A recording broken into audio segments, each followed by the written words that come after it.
Você sabe que o jogo Roblox, o clássico The Sims e o software Adobe Lightroom e o banco de dados Redis têm em comum? A princípio, absolutamente nada. A gente está falando de uma plataforma global de jogos, um jogo simulador de vida, uma ferramenta profissional de edição e uma das bases de dados mais rápidas do mundo. Mas, acredite ou não, existe um fio condutor unindo cada um desses projetos. É que por trás de todos eles existe uma linguagem de programação brasileira ou, em alguns casos, tecnologia diretamente derivadas dela. E não, ela não nasceu de uma gigante da tecnologia do Vale do Silício. Ela nasceu dentro de uma sala na PUC-Rio, nos anos 90, para resolver um problema de engenharia da Petrobras. Mas afinal, quem é ela? Aqui quem fala é Micaela Martins, da Coders Company, e hoje a gente vai contar a história da Lua, a linguagem que conquistou a tecnologia mundial exatamente porque tomou uma decisão que quase nenhuma outra linguagem quis tomar. Então, se você quer entender como essa escolha de arquitetura levou o código brasileiro para os maiores jogos de servidores do planeta, roda a vinheta e vem comigo.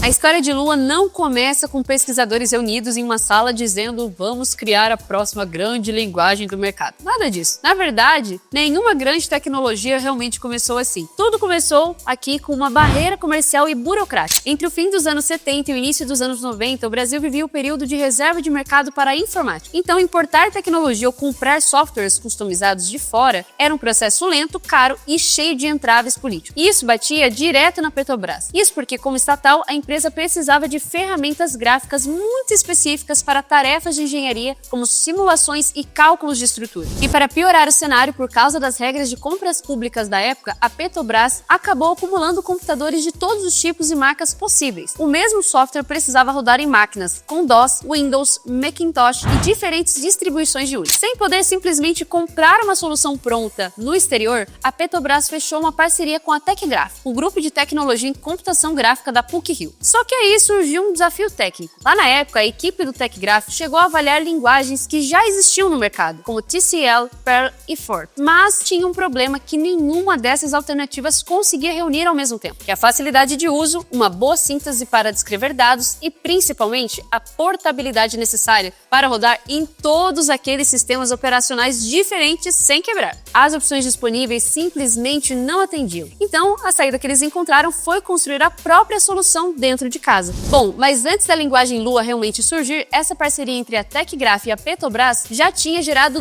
duas linguagens anteriores. A primeira se chamava DEL, uma sigla para Data Entry Language. Ela foi criada para ajudar os engenheiros a preencher dados em simuladores através de interfaces gráficas, evitando que eles tivessem que digitar colunas infinitas de números à mão. A DEL descreveu formulários de entrada com as propriedades técnicas de uma junta de vedação. A segunda foi a SOL, sigla para Simple Object Language. Ela surgiu em outro projeto da Petrobras, focada na configuração de relatórios e perfis geológicos. A SOL era muito boa para descrever estruturas de dados complexas de um jeito parecido com o que mais tarde o mercado faria com XML e JSON. Só que DEL e SOL estavam começando a criar um outro problema. À medida que as ferramentas evoluíam, as demandas dos engenheiros da Petrobras também cresciam. Elas não queriam só preencher formulários ou descrever dados estáticos, queriam colocar condições nos formulários, fazer cálculos automáticos, validações e repetições. E nem a DEL nem a SOL faziam isso. Elas não tinham controle de fluxo, não existia um como se isso faça aquilo. Ou seja, elas descreviam dados, mas não processavam lógica. E foi aí que os pesquisadores perceberam uma coisa crucial. Para expandir duas linguagens limitadas, daria muito mais trabalho do que simplesmente criar uma nova. Então a Lua não nasceu porque alguns pesquisadores acordaram com a vontade de criar uma linguagem simplesmente do zero. E sim porque duas linguagens anteriores já criadas começaram a revelar tudo o que ainda não conseguiam fazer. Foi então que em 1993 a equipe da TecGraph desenvolveu a primeira versão da Lua. Ela nasceu de encontro de três mentes brilhantes no TecGraph da PUC-Rio: Roberto Luiz Henrique de Figueiredo e Valdemar Seg. Roberto era professor na PUC e doutor em computação, com um olhar afiadíssimo para a teoria e o design de linguagem. Luiz Henrique vinha com o rigor e a matemática do IMPA, o Instituto de Matemática Pura e Aplicada. E o Valdemar, que era especialista em computação gráfica, trazia visão prática de quem entendia a dor real dos engenheiros na ponta. Eles se encontraram entraram dentro da TechGraph, um laboratório que se tornou um verdadeiro oásis de inovação aqui no Brasil, justamente porque precisava criar do zero as ferramentas que a Petrobras não conseguia comprar fora. Dentro dessa equipe, o Roberto se tornaria o principal projetista e autor dos livros de referências da linguagem, enquanto Luiz Henrique e Valdemar tiveram papéis fundamentais na implementação original e na evolução do próprio código. Inclusive, o nome Lua veio com uma brincadeira com a sua antecessora, a linguagem Sol. E aqui aparece também uma decisão muito importante do projeto, que para resolver o problema da Petrobras, os pesquisadores tomaram uma atitude que parecia totalmente contraditória para aquela época. Ao invés de tentar colocar todos os recursos disponíveis dentro da linguagem, eles decidiram cortar praticamente tudo. Eles sabiam que Lua não teria como competir com o C ou C++.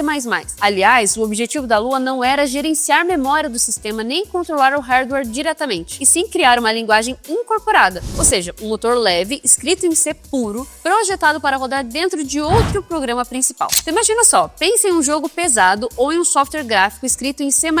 O programa principal em C++ cuida das coisas pesadas, como renderizar os gráficos em 3D, calcular a física, gerenciar a memória do computador. Já a Lua, ela entra como uma camada fina, flexível por cima desse motor, e é ela quem vai controlar o comportamento dos personagens, as regras das missões, as telas do menu ou os scripts da automação. E o melhor é que se você mudar um script em Lua, você não precisa recompilar o programa gigante inteiro em C++.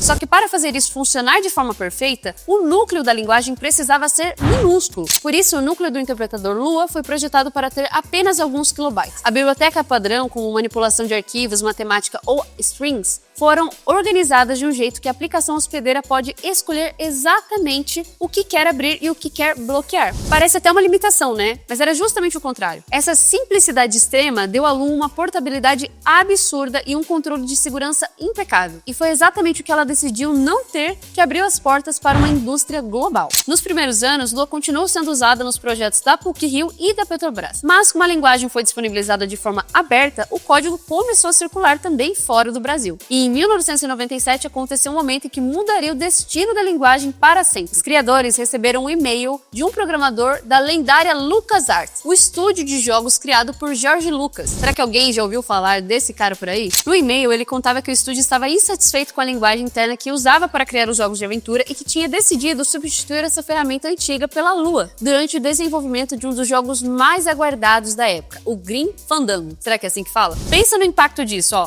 A LucasArts usou Lua para programar quase toda a lógica do jogo, os diálogos e as interações dos personagens. Quando o Grim Fandango foi lançado e a equipe da LucasArts apresentou essa escolha em conferências de desenvolvimento de jogos, a indústria inteira de jogos prestou atenção naquilo ali. E foi nesse momento que a linguagem brasileira encontrou um mercado que seus criadores originais nem imaginavam, a indústria de games. E essa história do surgimento da Lua mostra um ponto muito claro de maturidade técnica não está em adicionar o maior número possível em recursos de um projeto, mas entender as restrições reais é conhecer o problema e tomar decisões de arquitetura que continuem funcionando até anos depois. Se você deve, pensa dessa forma e que dá um próximo passo na sua carreira, esse é exatamente o tipo de mentalidade que diferencia um profissional qualquer de um profissional reconhecido e desejado no mercado internacional. Em processos seletivos internacionais, as empresas da gringa não querem saber apenas se você programa uma linguagem, elas querem entender como você toma essas decisões, lida com restrições técnicas de projetos reais e como você defende suas escolhas de arquitetura. E se você deseja crescer na sua carreira, saiba que o seu próximo passo é uma vaga no exterior e a Coders é exatamente a ponte que vai te levar até ela. Para isso, a gente oferece uma consultoria totalmente online, onde a gente entende o seu momento de carreira, ajusta o seu posicionamento e te apresenta um plano completo para você chegar até lá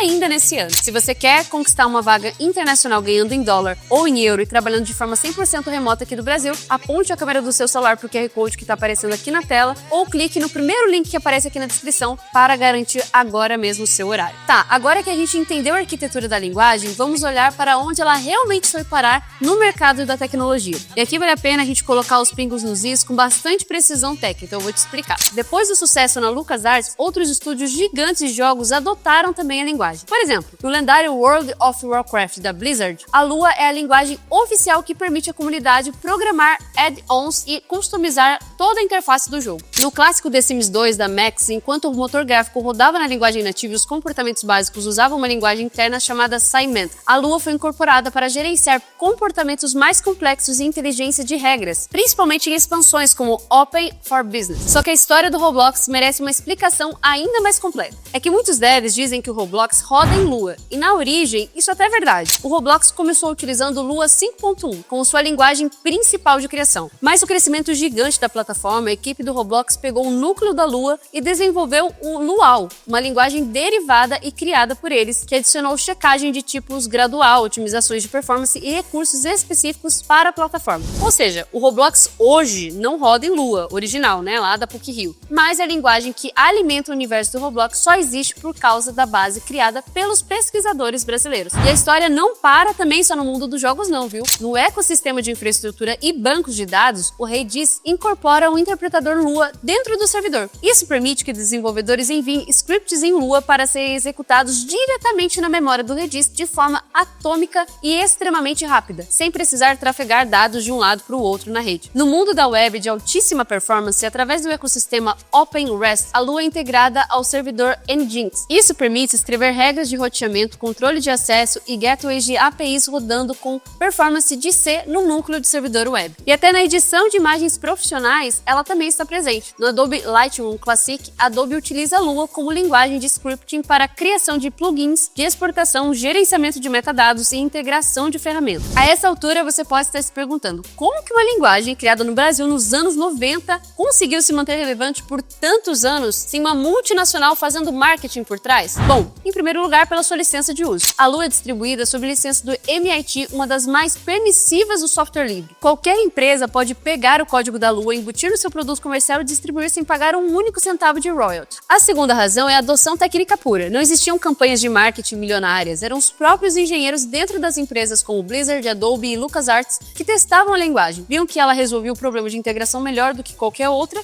e decidiam simplesmente adotá-la. E tem um último detalhe também sobre a maturidade do projeto, que é a sua velocidade de evolução. Diferente do mercado moderno, que lança novas versões a cada 6 meses, correndo atrás de tendências do momento, a equipe da PUC-Rio mantém um ritmo de lançamentos bem lento e extremamente ponderado. Para você ter uma ideia, a versão Lua 5.5 foi lançada em 22 de dezembro de 2025, pouco mais de 5 anos após o lançamento do 5.4. E esse lançamento trouxe melhorias cirúrgicas, como novas formas de declaração de variáveis globais, otimizações do Garbage Collector e arrays mais compactos. Tá, mas por que tanta demora entre essas versões? Porque a equipe do projeto entende que cada linha nova de código adicionada ao núcleo de linguagem tem um custo, e cada recurso novo precisa justificar esse custo sem comprometer a maior virtude da linguagem, de permanecer pequena, leve e rápida. Então, meus amigos, da próxima vez que você criar uma experiência no Roblox, instalar um add-on no World of Warcraft, programar uma automação no Lightroom ou executar um script de alta performance no Redis, lembre-se que existe uma grande chance de você estar usando o código criado na PUC-Rio ou uma tecnologia derivada diretamente dele. Então, dá para dizer que a Lua não conquistou o mundo tentando substituir todas as outras linguagens de programação, mas ela conquistou o mundo permitindo que outras aplicações se tornassem programáveis. Agora eu quero saber de você. Você já usou Lua ou Luau em algum projeto? Em qual desses softwares você menos esperava encontrar influência de uma linguagem brasileira? Ou se você já jogou alguns desses jogos, com certeza, ou teve algum contato com esses aplicativos que também utilizaram essa linguagem. Deixa aqui a sua resposta nos comentários pra gente trocar também essa ideia. E claro, se você curte saber mais sobre histórias e análise da tecnologia, programação e curiosidades desse mundo, deixa aqui o seu like, se inscreve no nosso canal e ativa o sininho para você não perder os próximos vídeos. Um abraço e até mais. Tchau!